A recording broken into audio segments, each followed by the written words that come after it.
Senator Elizabeth Warren is jumping in on the call against high-priced pills. Warren introduced a bill this week named the Affordable Drug Manufacturing Act. It would allow the government to produce certain generic versions of drugs not being manufactured right now. Joining us now to talk more about pill prices, Dr. Mike Warshawski. Good to have you with us, Dr. Mike. How are your patients affected by the high cost of prescription drugs? Angie, it's actually a terrible situation. Most recently, I had a single mother of two come in struggling to pay both for her own medications and her children's medications because these prices are astronomical. From 2006 to 2014, prices rose on average by 57% for the same medicines. And it's truly unfortunate because what's happening is the pharmaceutical industry is being run more like a hedge fund company than a true healthcare entity.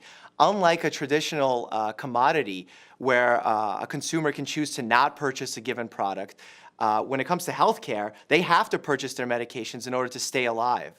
So I worry that this huge financial burden that's being placed on my patients is causing them not only significant financial harm, but also physical harm as well when they don't choose to take their medications. Why are prescription drug prices so high? I think it's because our system is totally broken. We have middlemen known as PBMs who were initially created to save us money and instead have now become ultra-rich corporations on their own by creating savings for us, which in turn become profits for them instead of true savings for us. On top of that, our patent system and how it gets extended is totally broken, so we have trouble making generic medications. Ultimately, what ends up happening is my patients are the ones who need to be empowered to take control here. And something I recommend for them to do is, A, talk to their doctor about what alternative treatments are out there.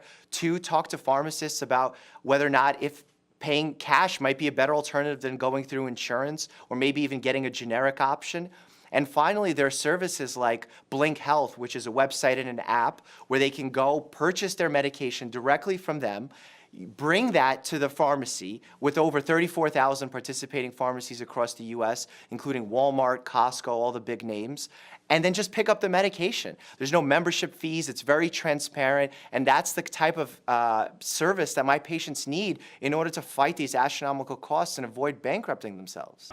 Who would you say is your biggest competition? Well, the biggest competition is that the PBMs, these huge corporations that are making $200, $300 billion a year in profits, are essentially being cut out of the equation here. And a company like Blink Health goes directly to the pharmacies. They create these deals where the deals are very transparent. Everyone knows how much everyone's getting paid, so it's very fair. And when you have transparency, market forces can then act accordingly and lower the costs for the patients. That's what I want for my patients to have, a low-cost option for a generic medication so that when I give them a treatment, they can actually follow through and not have to skip out on the dosing or cut their medications in half simply because they can't afford them. Thank you for all of this information and for coming on the show.